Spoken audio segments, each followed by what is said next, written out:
Boa noite a todos, sejam bem-vindos a essa live, mais uma vez uma parceria da USP 60+, com a Unibis Cultural e o apoio da Ativen, do AID 2.0, Chapter São Paulo e do ILC Brasil.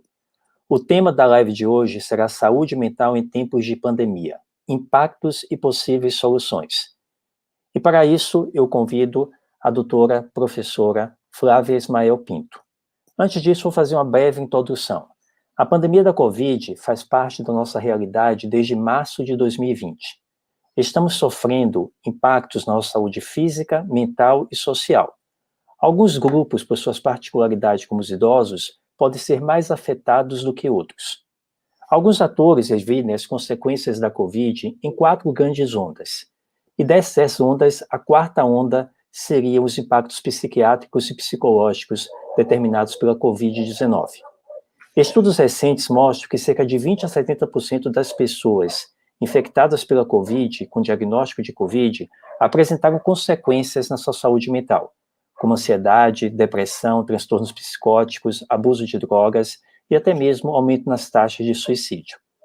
Como falei, para conversarmos sobre isso, convidamos a Flávia Ismael. A professora doutora Flávia Ismael é graduada em Medicina pela Faculdade de Medicina de Marília, residência em Psiquiatria pela Faculdade de Medicina do ABC, doutorado pela Faculdade de Medicina da USP. Atualmente, ela é coordenadora da Saúde Mental de São Caetano do Sul, presidente do Centro de Estudos em Saúde Mental do ABC, sócia proprietária da Clínica Facile e professora do curso de Medicina da Universidade de São Caetano do Sul. Flávia, é um prazer e uma honra ter você aqui com a gente hoje. Muito obrigada, Egídio. Queria te agradecer bastante o convite. Esse tema é um tema que está em voga, né? Está todo mundo falando sobre ele. Eu acho que é super importante a gente falar sobre saúde mental, não só durante a pandemia, mas é um assunto que, quanto mais a gente puder falar, menos ele vai ser estigmatizado, menos vai haver o preconceito em relação aos transtornos mentais e mais as pessoas vão poder se cuidar em relação a isso. Flávia, nunca a população mundial viveu um cenário como esse. Tão prolongado de isolamento social, quarentena, mudanças nas nossas rotinas de trabalho, ajustes na rotina familiar, perdas de renda, perda de pessoas conhecidas, amigas e familiares. Como isso está afetando a nossa saúde mental? Bom, de todas as formas possíveis e imagináveis, né? Então, quando começou a pandemia, a gente ia ler os artigos e os estudos sobre saúde mental, e aí a gente tem a comparação de outras epidemias. Então, Ebola, o SARS, MERS, mas foram coisas que, perto da pandemia que a gente está vivendo, do SARS-CoV-2, né, da Covid, elas foram fichinha, né? Epidemias muito mais rápidas em termos de tempo de resolução, com tempo de isolamento muito menor, que não adquiriram a proporção que a gente está vendo. E aí o que você estava dizendo no início, né, Egídio? O tempo de isolamento. No começo a gente tinha, as pessoas acho que ficaram com muito medo. O medo, então, acho que é uma das questões iniciais. E aí o tempo vai passando e outras questões vão surgindo, principalmente em relação ao isolamento social, né? E ao tempo de pandemia, esse medo às vezes em alguns momentos passa e as pessoas começam a se expor, se colocam em risco. E a gente tem visto realmente um crescimento, né? Os estudos do Covid mostram que as taxas de sintomas depressivos, ansiosos e de estresse pós-traumático são realmente bem maiores do que fora da pandemia. Uhum. E você vê isso no seu dia a dia, né? Eu mesmo sinto isso. Eu trabalho no hospital na linha de frente e desde o início do ano passado, março, abril, que eu tô lá, você sente que você vai ficando mais ansioso, com a dificuldade de capacidade, sua capacidade de concentração diminui, né? Às vezes você fica muito irritadiço, às vezes você fica mesmo tendendo a um estado de melancolia, né? Você fica meio que saco cheio de fazer qualquer outra coisa, e isso vai impactando no seu dia a dia, vai impactando na sua rotina, que não é só questão de você ter o contexto que nós estamos vivendo, mas é a questão de tudo que está ao nosso redor, né? Toda uma mudança de vida, não é uma mudança só na questão, a preocupação só com sua saúde, mas a preocupação com sua saúde, a saúde da pessoa que mora com você, a saúde da sua família, a saúde dos seus alunos, como nós, dos seus pacientes. Então, é todo um contexto que acaba impactando muito no nosso dia a dia, né? E como você falou, aparentemente, quando a gente pensava que tinha uma luz no fim do túnel, essa luz se tornou cada vez mais distante. Sim. Isso é muito pesado, né? Mas nesse contexto, muitos dos serviços, eles foram redirecionados para o tratamento único e exclusivamente da COVID, né? No hospital que eu trabalho, todos os ambulatórios foram fechados, assim como na maioria dos hospitais. Em São Caetano do Sul, também os hospitais foram fechados, e os hospitais e os ambulatórios de saúde mental também, né? Então, muitas pessoas que teriam seu primeiro diagnóstico, que teriam que fazer um acompanhamento da sua doença, deixaram de ter, né? Posteriormente, foi sendo agregada a questão da telemedicina, da teleconsulta, mas de uma forma ainda em alguns setores, em alguns locais, muito incipiente pelas próprias dificuldades inerentes de determinadas regiões, né? Como isso está afetando as pessoas e como é que as pessoas podem ser um pouquinho mais conscientizadas a respeito das manifestações, dos sintomas que elas possam apresentar e quando isso deixa de ser esperado para esse momento que a gente está vivendo e quando isso deve ser avaliado por um especialista da área. Ótimas colocações, né, Egídio? Então, em relação aos serviços, como você colocou, eu trabalho em São Caetano do Sul. Nos primeiros meses, a gente fechou as consultas eletivas, mas mantivemos uma porta aberta da saúde mental para pacientes que tivessem com quadros agudos, né? O pronto-socorro psiquiátrico em São Caetano a gente mudou de lugar para dar mais espaço no hospital geral, ficava num pronto-socorro geral, a gente tirou lá de dentro, pensando que esse espaço poderia ser usado para pacientes com Covid, mas a gente já retornou ao pronto-socorro. A Associação Brasileira de Psiquiatria, desde o início da pandemia, tem batido muito nessa tecla, que os serviços de saúde mental, eles são essenciais nesse momento, né? Algumas especialidades, elas são menos importantes nesse momento. Agora, algumas não dá para a gente parar, né? Oncologia, alguns pacientes oncológicos graves, eles precisam ser tratados, não dá para parar. Até as doenças crônicas, como hipertensão, diabetes, que a gente sabe que são super complicadoras para um paciente que é de Covid, né? E os serviços de saúde mental, eles são essenciais porque as pessoas adoecem mentalmente mais nesse momento. Então, a gente tentou manter, mas muitos serviços se fecharam. A gente viu em vários hospitais colegas contando que enfermarias psiquiátricas foram fechadas no momento de Covid. E esses pacientes que já têm pouco leito, então a gente já existe uma escassez de leito psiquiátrico no Brasil. Isso ficou ainda mais grave, né? Pensando que num momento em que aumentam-se as agudizações de quadros graves psiquiátricos, a gente tem visto também um aumento dos quadros conversivos e dissociativos, aumento da ideação suicida, as tentativas de suicídio que não param de acontecer. Em alguns lugares do Brasil, a gente teve uma diminuição da assistência psiquiátrica, que é muito grave, né? É claro que o Covid é uma doença seríssima, mas outros transtornos, eles continuam existindo, e as pessoas continuam tendo outras doenças, tendo as suas doenças agravadas, né?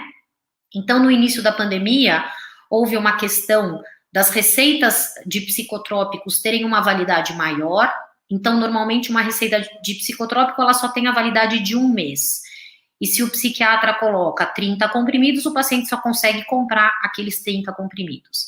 E aí houve um aumento do tempo da validade das receitas, que é uma coisa boa para que os pacientes não parem de tomar os remédios, mas também pode ser um problema, porque esse indivíduo pode não continuar o seu acompanhamento e ter uma agudização do quadro e não procurar ajuda, né? Como você colocou, vários convênios, serviços particulares foram correndo atrás da questão da telemedicina, que acho que foi um dos ganhos que a pandemia nos trouxe, se é que eu posso colocar assim, que foi da gente poder atender os pacientes à distância. É claro que, como a gente estava falando aqui antes de começar a live, nada substitui o contato com o paciente, o exame físico, né? Mas é claro que, dentro dos riscos que existem, uma consulta psiquiátrica pode ser feita por telemedicina para que a pessoa não fique sem assistência. E a gente viu também muitos pacientes que estavam em acompanhamento e pararam, né? Então, esse momento é um momento onde aqueles que já estavam adoecidos têm um risco maior de agudização e de piora dos seus sintomas.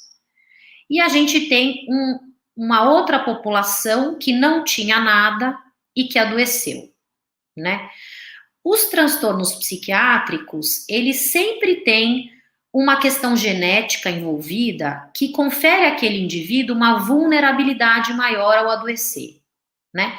Não existe uma questão genética que vá determinar uma doença, mas ela aumenta a vulnerabilidade. E sempre há nos transtornos mentais as questões ambientais que acabam, ao se somar com essa vulnerabilidade genética, fazendo com que esse indivíduo adoeça ou não, né? Então é por isso que a gente vê muitas vezes as pessoas numa mesma situação ambiental, mas nem todo mundo adoece, porque tem alguns que têm uma vulnerabilidade maior. Os transtornos psiquiátricos mais comuns nesse momento são, então, os quadros ansiosos, os quadros depressivos, que já são quadros bastante prevalentes dentro dos transtornos psiquiátricos, mas como você também colocou, aqueles que têm uma questão com álcool ou com droga podem ter tido um agravamento durante a pandemia. E alguns transtornos neurofuncionais, né, os quadros dissociativos e conversivos que têm acontecido com maior frequência. O estresse pós-traumático é um quadro também presente, que aumentou a prevalência nesse momento. E aí você me fez uma pergunta de como que as pessoas podem identificar esses quadros, né? Como você mesmo colocou, nesse momento, então a gente está mais afastado dos nossos entes queridos, muita gente fazendo home office, então não temos atividades de lazer como tínhamos antes, muitas pessoas pararam de fazer atividade física, tem o estresse do dia a dia de casa, para quem tem filho, tem uma rotina extenuante, e essa questão de você ficar sempre numa rotina muito parecida todos os dias, isso é estressante, né? Então é normal que a gente fique nesse momento mais, como você colocou, de saco cheio, mais irritado em alguns momentos, né? Mais desanimado. Mas se esses sintomas, como irritabilidade, desânimo, falta de vontade, falta de prazer, passam a fazer parte do seu dia todo, na maior parte dos seus dias, isso pode ser um sinal de alerta, né? Outros sinais de alerta são alterações de sono, alterações de apetite com um aumento ou diminuição do apetite e do peso, né? E a gente sempre tem uma métrica também que é o quanto esses sintomas afetam o seu dia a dia. Então, uma coisa é eu estar mais desanimada, mas eu conseguir desempenhar as minhas funções. Outra coisa é eu estar num desânimo que eu não consigo mais desempenhar as minhas funções, né? Uma coisa é eu estar mais irritada, mas a minha família me tolerar de alguma forma. Outra coisa é eu estar irritada a ponto das pessoas não estarem conseguindo conviver comigo. Então, o impacto que isso tem na vida da pessoa também pode ser um sinal de gravidade, de alerta, para que talvez essa pessoa não esteja apresentando somente sintomas normais nesse momento, mas que já tenha se instalado um transtorno psiquiátrico, como um transtorno ansioso, um transtorno depressivo.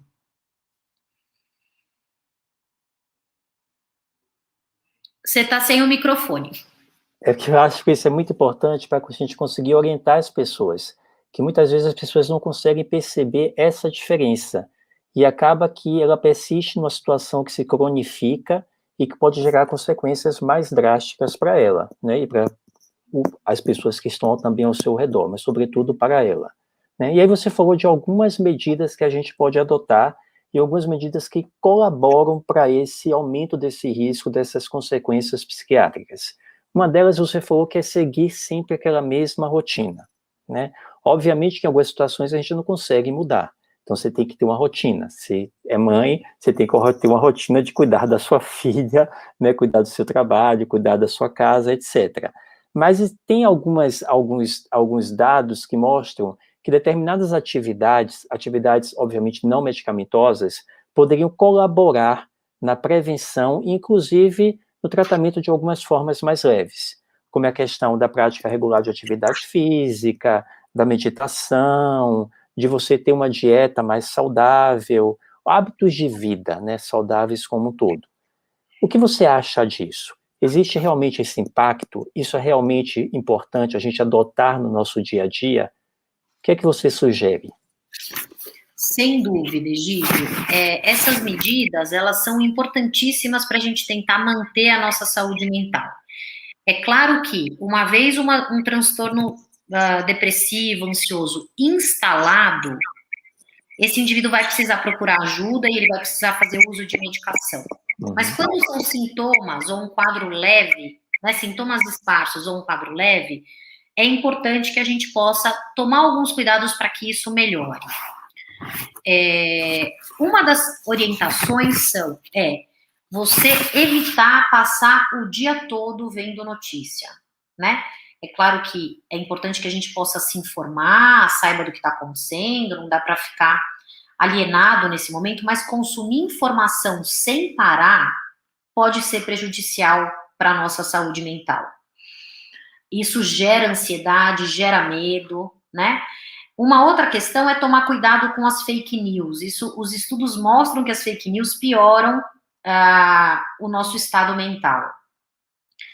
Perceber que é normal sentir medo nesse momento, ficar um pouco irritado, né? Eu tenho discutido com os meus pacientes que é importante que a gente também não se culpe tanto pelas coisas, porque as pessoas falam, eu não estou conseguindo dar conta de tudo e eu fico péssima. Então, pegar leve consigo mesmo, né? Aceitar que você pode estar um dia um pouco menos produtivo, um dia um pouco mais irritado e perceber que isso é normal. A questão como você falou, da prática de atividade física é fundamental, né? A prática de alongamento, meditação, exercícios respiratórios, yoga, tudo isso também tem um efeito. Existem estudos mostrando que a meditação ela pode ser tão benéfica quanto medicação em alguns quadros, né? Nesses quadros mais leves. E sempre são muito interessantes como adjuvantes no tratamento medicamentoso. Prestar atenção nas suas necessidades, nas suas emoções, naquilo que está passando pela sua cabeça, nos seus sentimentos, né? E se encorajar nesse sentido. Aqueles que já têm um quadro instalado, que mantenham o acompanhamento, que não abandonem, né? Que continuem a fazer o acompanhamento. E aí, outras questões que são importantes. Então, o contato com familiares e amigos, e aí eu não estou falando do contato físico, né? Porque existe uma questão que é o distanciamento social e existe uma questão que é o isolamento social, não são a mesma coisa. Então, a gente precisa manter um distanciamento, mas a gente deve evitar o isolamento, né? Então, se eu tenho formas de me comunicar com as pessoas que não vá me expor, né, que seja por mídias, pelo computador, a gente poder ter alguns contatos é super importante.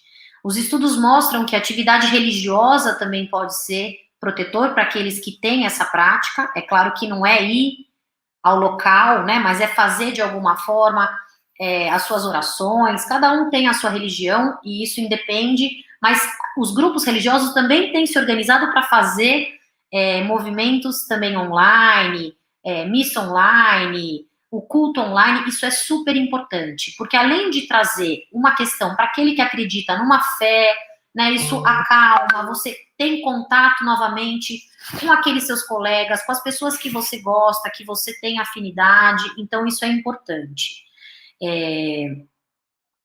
E a prática de atividades de lazer, né? Cada um tem a sua, e aí também é cada um buscar aquilo que te dá prazer, seja uma leitura, ouvir música, dançar, fazer uma refeição, fazer uma comida diferente, estar junto com seus familiares dentro da sua casa, né? Ter essa convivência, conversar, dar risada. Quem tem quintal, varanda, vai para o quintal, mexe em planta, quer dizer, cada um vai procurar, mas é importante que a gente possa ter atividades de lazer, né? No início eu falei da questão da rotina extenuante. Manter uma rotina é saudável. A questão é que às vezes a gente começa a entrar numa questão desse home office que é assim, acorda de pijama, senta no computador, fica o dia todo, sai e vai dormir, né? Então as pessoas estão levando o trabalho e a casa, elas se misturaram muito. Então é importante você ter uma divisão. A partir desse momento, eu vou parar de trabalhar, eu vou tomar meu banho, eu vou colocar o meu pijama, eu vou ver uma televisão, né? Porque as pessoas estão trabalhando, eu tenho falado com alguns pacientes que ficam 16, 18 horas trabalhando. E vão dormir com a sensação de que tem muita coisa a se fazer. Então, essa orientação de, depois de um momento, você também desligar das suas atividades de trabalho, para que você possa ter atividades de prazer, isso é super importante para manter a saúde mental. Liga seu microfone. E você falou algumas coisas interessantes. Você falou que a gente deve diferenciar isolamento social de distanciamento social. E esse é um aspecto que a gente sempre se preocupa com o idoso, que é a questão da solidão e do isolamento social. Justamente por ser uma população menos alfabetizada digitalmente, ou mesmo letrada digitalmente, e que teria dificuldades em relação a essas plataformas. O que a gente observou na pandemia, tem algumas pesquisas, é que o uso de WhatsApp e Facebook aumentou significativamente na população acima de 60 anos, muito mais do que nas populações, nas faixas etárias mais jovens, né? Mostrando o engajamento dessa população, coisa que achava-se que não seria possível. Obviamente que nós estamos falando de um contexto diferente, num contexto que não é uniforme para todos, porque tem algumas pessoas que vivem num contexto de desigualdade, como acontece muito no nosso país, que não têm acessibilidade nem a um celular, ou muito menos a uma rede de internet adequada, né? Mas é bom as pessoas mostrarem, saberem que essa questão de se manter distanciado não quer dizer que você tenha que ficar isolado. E que essas plataformas sociais, obviamente que elas não substituem o contato humano, mas elas estão dando alento para muitas pessoas, né, conseguirem manter vínculos, manter relações, né?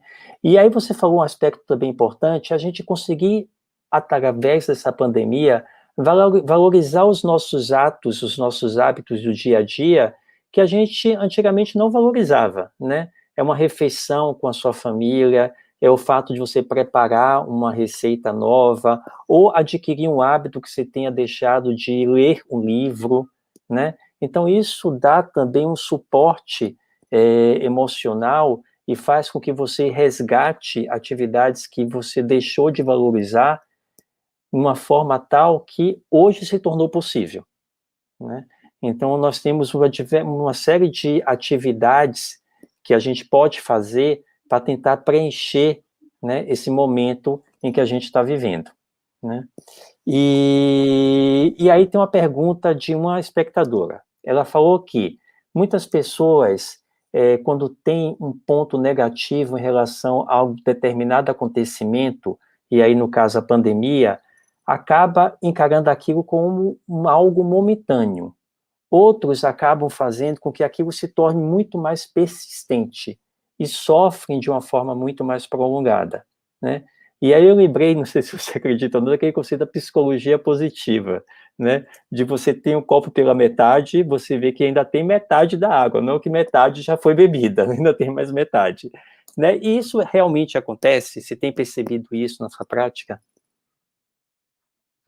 Sem dúvida, Egídio, alguns estudos mostram que algumas características, porque eu estava falando de características mais ambientais, mas existem algumas características mais do indivíduo que o protegem desse sofrimento aumentado durante a pandemia, né? Então a gente sabe que níveis de estresse, quanto mais estresse eu passar por mais tempo, né? Ou seja, o estresse crônico, ele aumenta o risco de transtornos mentais. É claro que o estresse, ele não é controlado. Tem gente que se sente mais estressado e outros indivíduos que se sentem menos estressados, e isso muitas vezes tem a ver com características de vulnerabilidade genética e até de ambiente desde a infância, do nascimento. Mas algumas características que a gente chama de integridade do ego, né, elas me protegem de eu adoecer ou de eu sofrer tanto nesse momento. Aqueles indivíduos que têm uma maior integridade do ego são aqueles que se sentem, têm uma autoestima melhor e uma autovalorização melhor. Então é aquela pessoa que olha para o passado dela, não se arrepende de tantas coisas, né? Ela não tem tanto medo da morte, no caso dos idosos, ela consegue fazer um balanço positivo da vida dela, né? Ela consegue balancear bem passado, presente e futuro. Então é alguém que não está preso no passado, mas também não está o tempo todo pensando no futuro, é alguém que consegue viver aquele momento.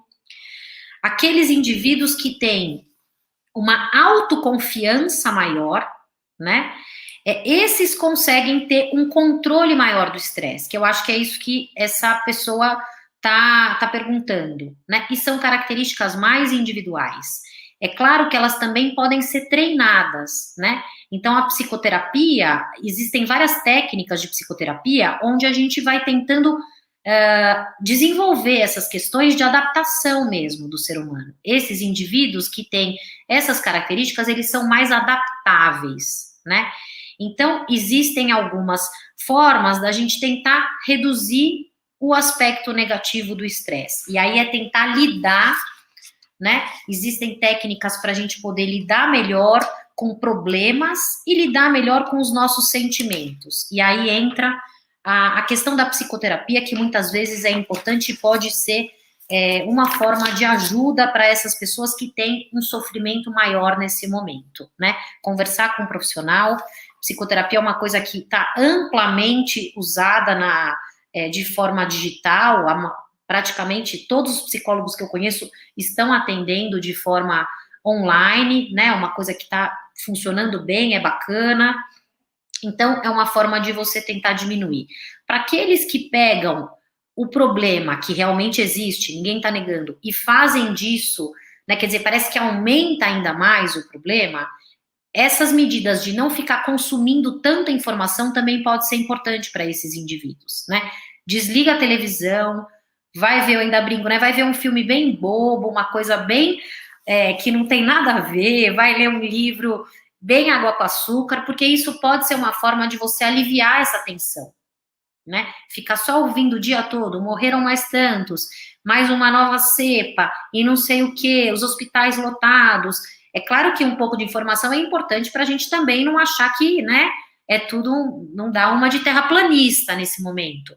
Mas não precisa, a gente assistindo 10 minutos de jornal, acho que já é suficiente para você saber que a situação não tá boa, e aí desliga e vai fazer uma outra coisa, liga uma música, cada um daí vai lidar com aquilo que gosta dentro das suas individualidades.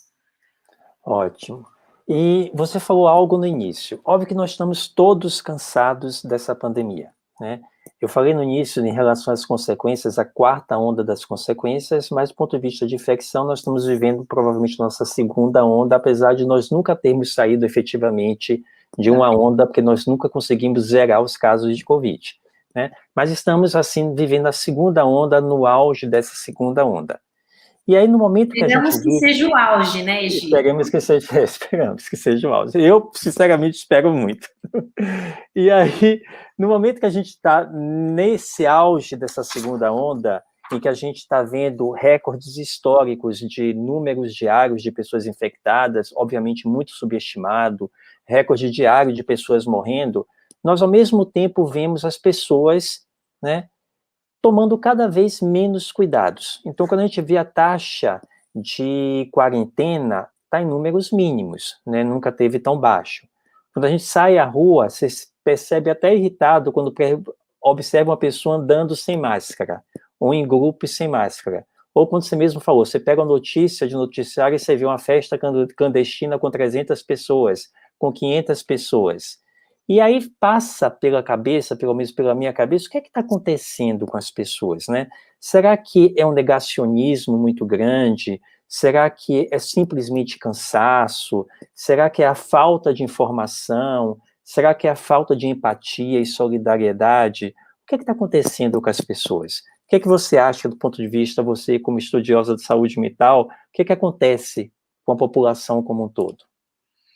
Eu acho que é uma somatória dessas coisas. A gente não pode, não existe somente um caso, né?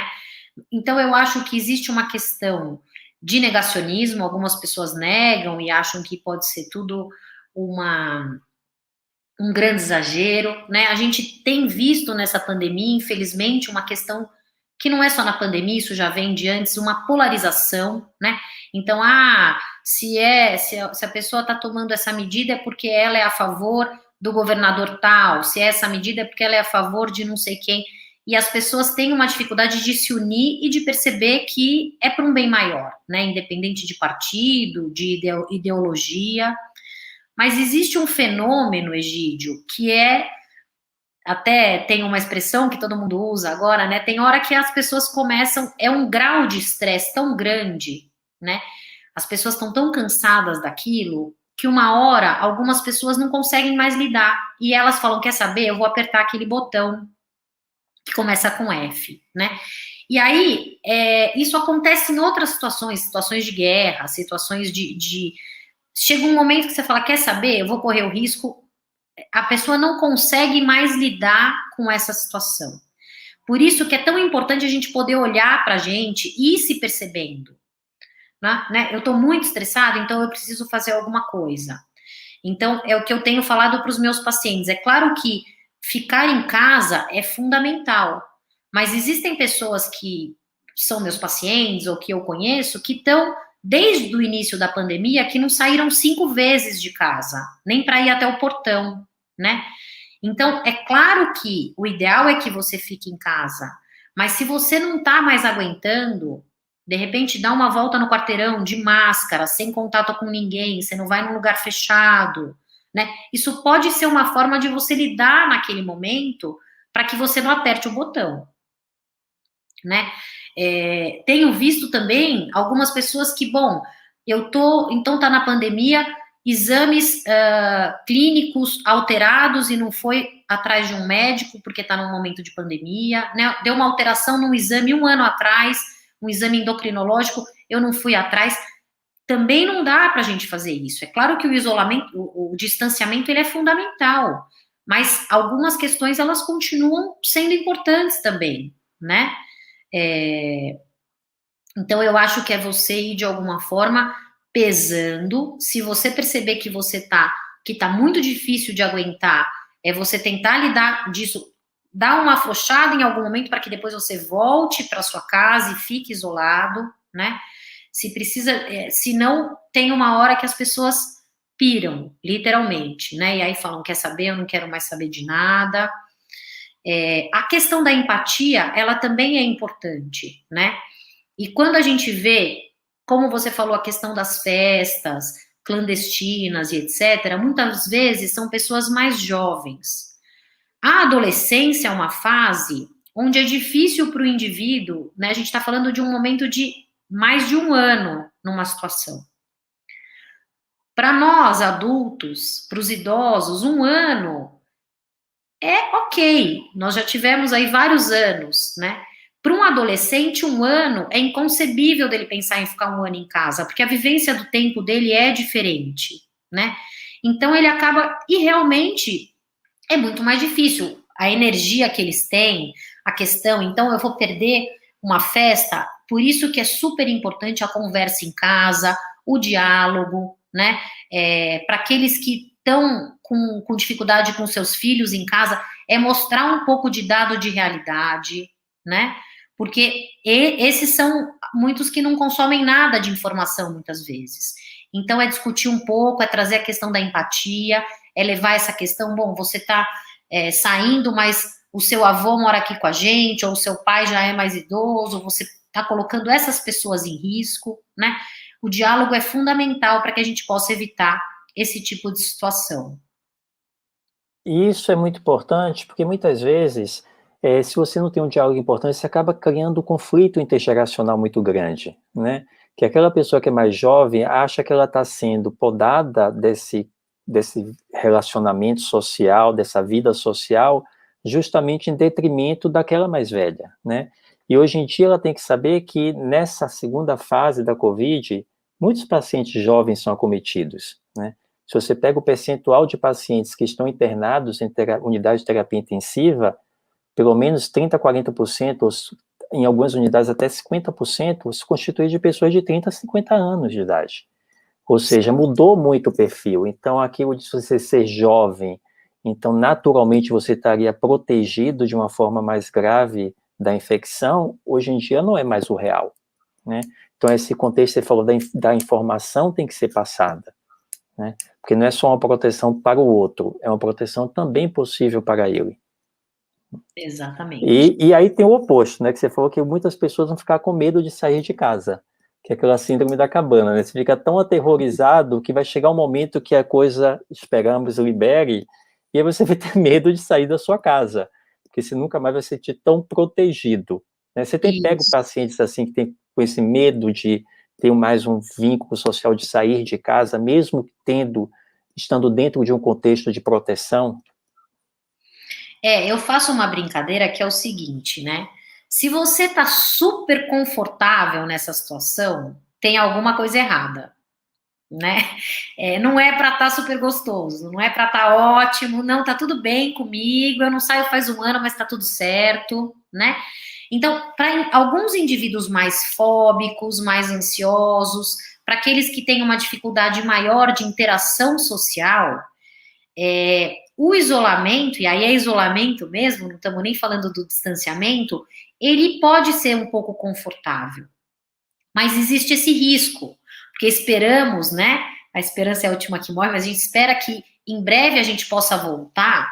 E essas pessoas que têm uma dificuldade maior de interação, elas naturalmente elas já precisaram fazer um treino maior para a exposição social, para as habilidades sociais. E depois de um ano isolado, isso vai ter se perdido. Então, vai haver um esforço maior, né? Quer dizer, vai ser mais fácil elas falarem, não, quer saber, eu quero ficar aqui na minha casinha mesmo. E aí, esses indivíduos, às vezes a gente tem que estimular, olha, será que não vale a pena você, em vez de fazer todas as suas compras via internet, você ir até a farmácia, pelo menos, de máscara, né? Enfim, com todas as precauções, porque essas pessoas têm algumas pessoas que estão muito isoladas. E isso é um pouco assustador, né? A gente também tem que tomar cuidado para, como você falou, não dá para achar que tá tudo bem e aí vai acabar a pandemia, não, deixa aqui que eu vou ficar na minha casa, eu vou permanecer aqui. É para ser um pouco difícil esse momento. O ser humano é um ser gregário, nós somos gregários desde os nossos primórdios, e foi isso que fez com que nós chegássemos onde a gente chegou em termos de evolução, né? Então, isso é uma característica fundamental do ser humano.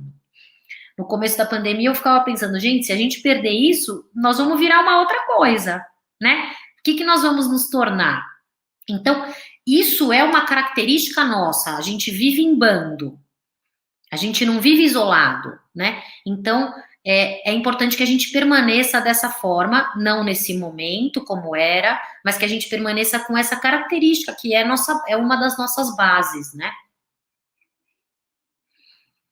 Aí tem uma outra pergunta.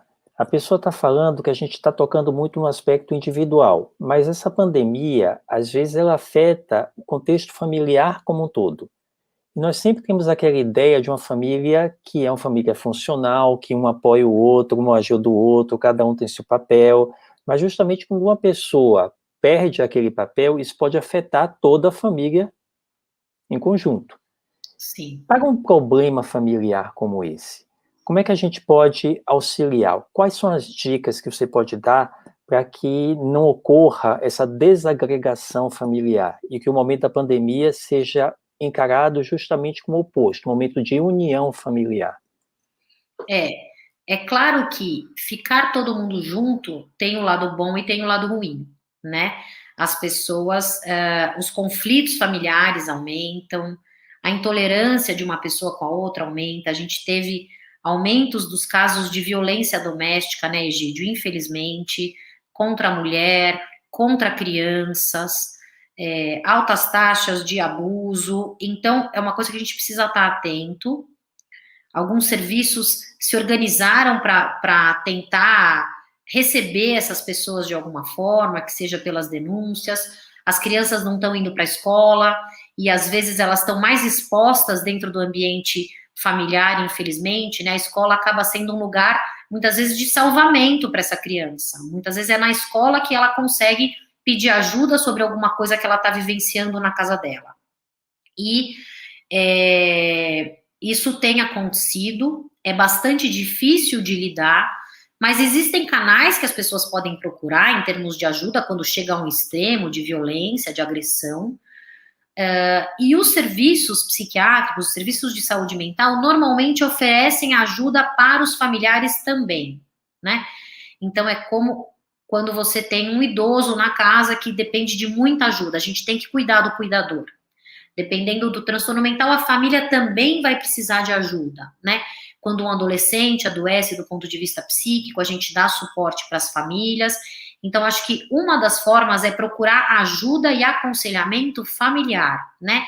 Terapia familiar, dentro dos serviços de saúde mental, se há algum tipo de orientação ou aconselhamento para a família, né?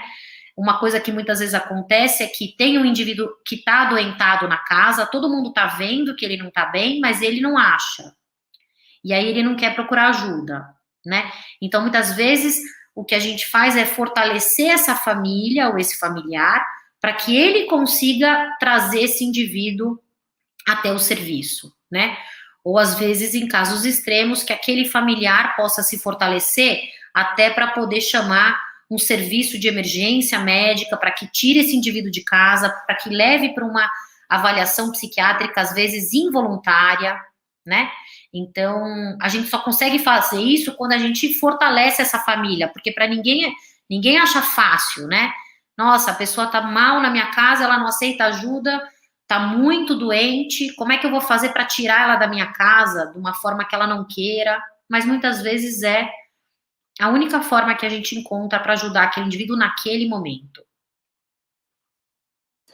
E aí nós vimos, como eu comentei anteriormente, que a percepção era que os idosos sofreriam muito mais na questão da pandemia, como foi por diversas características, né? É um grupo mais vulnerável, é um grupo que habitualmente muitos não trabalham, faziam trabalho voluntariado, esse trabalho voluntariado foi praticamente se esgotado durante a pandemia, é um grupo que tinha uma dificuldade maior na questão da inserção digital, então a utilização das plataformas sociais seria mais difícil para essas pessoas, mas dados mostraram que o oposto foi observado, que muitos desses idosos conseguiram ter uma percepção mais positiva do dia a dia durante essa pandemia e tiveram maior grau de resiliência. Justamente uma das explicações foi que indivíduos como esse, dessa faixa etária de 70, 80 anos, já vivenciaram também episódios durante a sua vida que foram episódios muito duros. E como eles conseguiram sobrepujar e até melhorar posteriormente com esses episódios, eles estariam conseguindo lidar melhor com essa questão da pandemia. Mais até do que os próprios jovens, que a gente achava que se daria com isso de uma forma muito mais leve. Né? Você tem observado isso na sua experiência? Sim, tanto os estudos mostram, como na experiência, a gente vê que muitas vezes os jovens estão realmente mais adoecidos, né, Egídio? Acho que tem uma questão, que aí é mais geracional mesmo, a gente tem uma geração mais jovem que é bastante imediatista, né? O imediatismo é característica do jovem, mas uma geração que já nasceu na era digital, então nunca precisou rebobinar a fita cassete, né? Nunca teve a frustração de alugar um filme e não tá o filme lá, Netflix tem todos. Então, essa geração que nasceu com o on-off na mão, ela tende a ter uma dificuldade maior, inclusive, a lidar com as frustrações, né? Uma geração super protegida pelos pais, filhos muito desejados, enfim. Então, a gente tem um pouco características da geração. Mas isso que você falou também é importante, né? Os nossos idosos passaram aí pela ditadura, passaram por questões que foram difíceis, né? Alguns vivenciaram momentos de guerra, não talvez não pessoalmente, mas de alguma forma estavam lá na época que isso ocorreu, e esses que têm aquelas características que a gente falou, de uma integridade de ego, né, que conseguem olhar para a vida deles e dizer, não, eu tive uma vida bacana, eu acho que eu consegui realizar muita coisa, eu não tenho medo de morrer, não é que eu quero morrer, mas se eu morrer, eu sei que eu tive uma vida bacana. Esses que têm essas características, eles tendem a ter uma resiliência maior mesmo, né? E o transtorno de estresse pós-traumático, por exemplo, é um transtorno mais comum nos jovens. Então, mostrando que essa população, para alguns transtornos, ela pode ser mais vulnerável. A depressão é um quadro que a gente tem observado cada vez mais em indivíduos mais jovens, né? As taxas de depressão, a depressão ela tem incidido em populações cada vez mais jovens. A gente não sabe exatamente por quê, mas isso é bem observado nos estudos de prevalência e incidência dos quadros depressivos. Mas eu acho que tem muito a ver com a questão da resiliência, né? E muitas vezes o indivíduo mais idoso, ele está mais acostumado a ficar na casa dele, né? Então, ele tem um trabalho voluntário, mas são poucas horas por dia, ou ele já está aposentado e tem a rotina dentro da casa dele, então, né, várias pacientes idosas, ou homens, ou mulheres, enfim, acorda, vai cuidar da casa, cuida do jardim, vai fazer o almoço, então essa rotina de casa, eles talvez já tivessem mais acostumados. Os jovens são aqueles que todo dia saíam para ir para a escola, para a universidade, para o trabalho, né? E o que eu observo também, e aí é uma observação pessoal, eu não li isso em nenhum lugar, eu acho que esse sair para trabalhar, ele tem uma glamorização para os adultos jovens e para os jovens, né?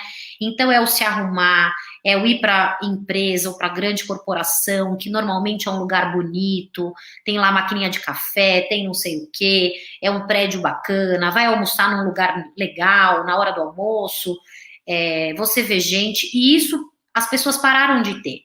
Então essa glamorização, ela foi cortada e as pessoas ficaram em casa de pijama, né? Cuidando dos filhos, coisas que não aconteciam antes. Então, eu acho que essa mudança de rotina, ela foi maior também para aqueles mais jovens, que passavam a grande parte do dia fora de casa, né? No começo, acho que foi difícil, mas tem muita gente que está dizendo, olha, foi bacana também, porque eu agora gosto mais de cozinhar, eu curto a minha casa, né? Eu arrumei aqui várias coisas, eu adquiri um hobby em casa, então tem um lado ruim, mas também dá para a gente fazer disso alguma coisa boa, né? É claro que todo mundo sente falta, eu sinto muita falta de sair, eu falo que eu gosto da rua, então, final de semana eu gostava de sair de casa e ficar e voltar tarde, vou em restaurante, em parque, não sei o quê. É claro que é difícil, mas a nossa casa também tem que ser um lugar gostoso, né? É o nosso ninho, é o nosso aconchego, e a gente precisa fazer dela um ambiente agradável. Inclusive, a oportunidade de você fortalecer vínculos, né, Flavinha? Nós temos diversos estudos que mostram também que as relações intergeracionais, filho, neto, avô, e às vezes até um bisavô, um bisneto dentro da casa, então você tem hoje convívio de 4 ou 5 gerações, em alguns locais, alguns exemplos, elas se solidificaram, se fortaleceram, né? Então você passa a conhecer melhor o seu avô que você não conhecia, o avô passa a conhecer melhor aquele neto, aquele bisneto. Então essas relações, elas em alguns momentos elas tenderam a ser mais fortalecidas durante a pandemia, né? E aí estamos praticamente acabando, mas eu gostaria de fazer uma consideração com você. A gente não tem ainda um prazo definido para o término dessa pandemia, né?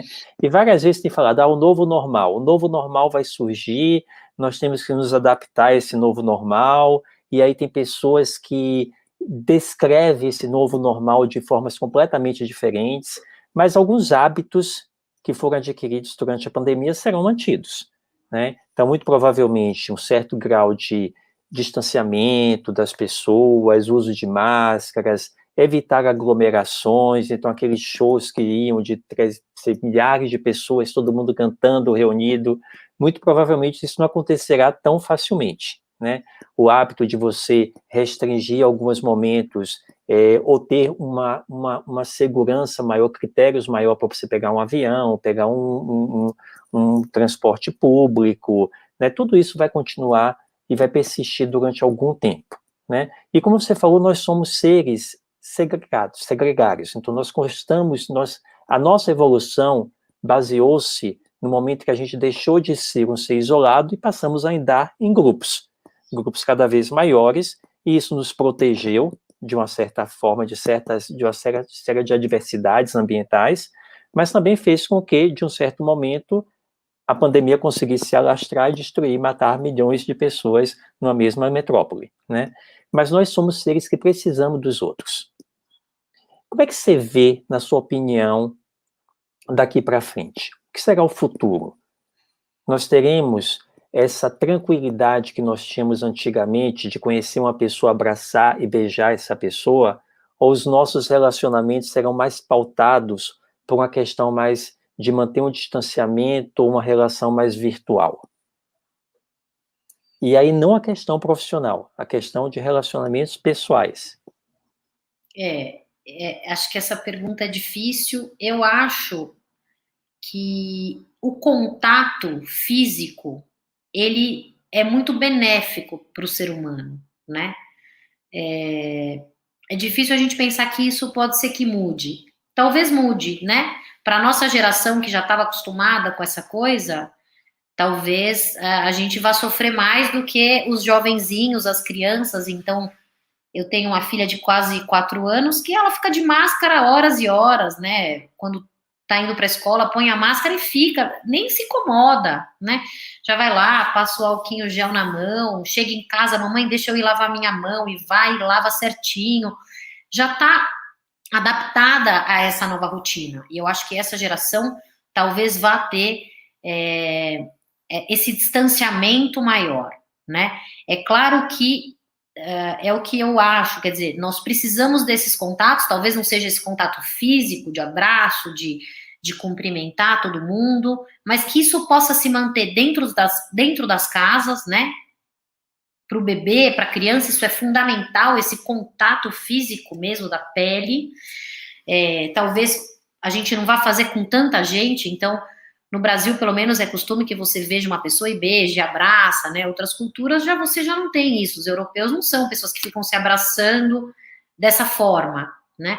Então, talvez a gente possa manter um certo distanciamento, mas eu acho que não podemos perder essa questão de nos mantermos unidos e gregários, né? Que seja através de uma tela, mas que a gente possa continuar trocando, que não seja vírus, mas que a gente possa trocar experiência, informação, pensamentos, ideias, isso acho que é fundamental, né? Existe uma teoria na questão da longevidade que mostra que à medida que a gente vai envelhecendo, nós nos tornamos mais seletivos socioemocionalmente. Então, você começa a depurar o que é importante para você e o que não é importante você acaba deixando de lado. Então, relações mais triviais ou situações que não te trazem muito do ponto de vista de uma repercussão muito positiva na sua vida, você acaba deixando de lado, e isso de uma forma muito espontânea à medida que você vai envelhecendo. Alguns, obviamente, fazem isso de uma forma mais elaborada, por aquela questão de você se conhecer muito, você sabe o que é importante para você, mas outros de uma forma muito espontânea, né? Sem ter tanta elaboração nesse processo.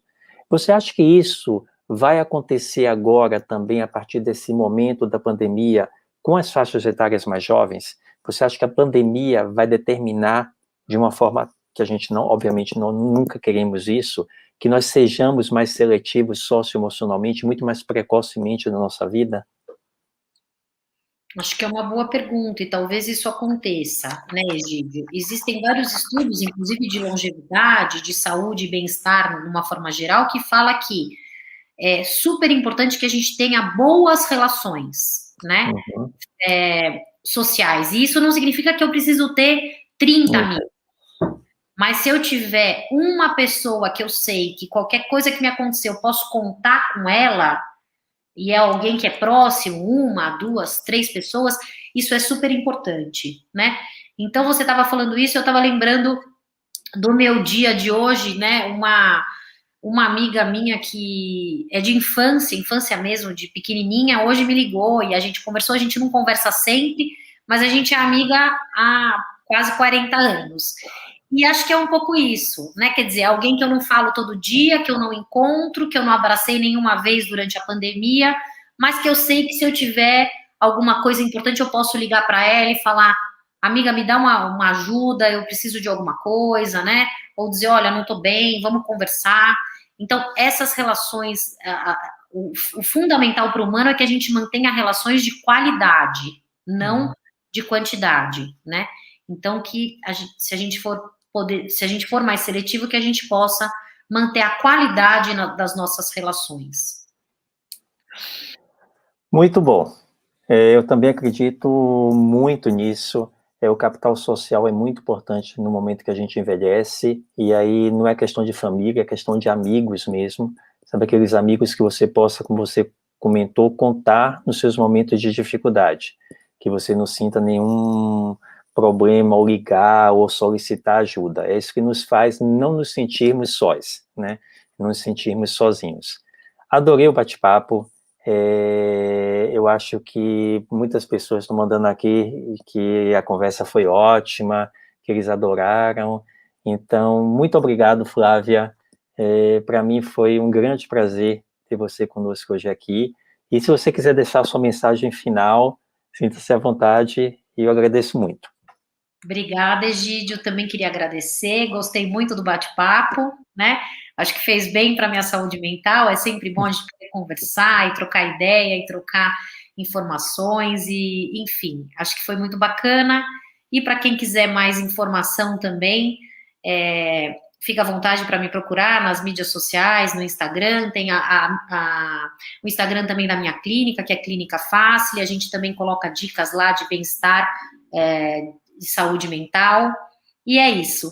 Tá bom? Muito obrigada, Egídio. Adorei. Obrigado a você, querida. Obrigado a você. Estaremos juntos na semana que vem. Tem um Sim, evento mais chamado longe. um evento Silver Week, que a gente está com a Silver Fair e nós estaremos lá. Perfeito. Obrigado. Beijo, Obrigada a Flávia. Tchau, você. Tchau, tchau. tchau, pessoal. Boa noite a todos. Obrigado.